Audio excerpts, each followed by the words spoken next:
2 Kings chapter 19.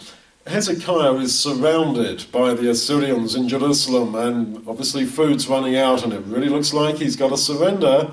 And he gets this aggressive letter from Sennacherib, and he is told there, look, surrender, you're in a hopeless position, put your hands above your heads, etc. And Hezekiah takes this letter and spreads it before the Lord in the temple. You may say, yeah, well, God knew about the letter anyway, knows all things, knows the atomic structure of this little piece of paper or whatever. Yes, he does.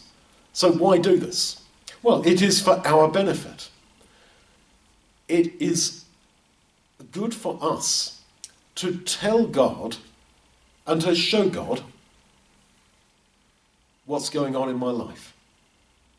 To put the letter from the specialist with your cancer diagnosis on the kitchen table and put it before God and pray to him.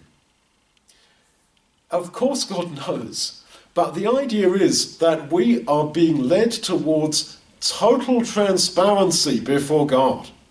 Tell God your day. Tell God what's going on, because it elicits in you that absolute transparency before God, which he so seeks. And so they pray, incline your ear, Yahweh, open your eyes, Yahweh, and see. Hear the words of Sennacherib. Well, of course God knew what was going on, but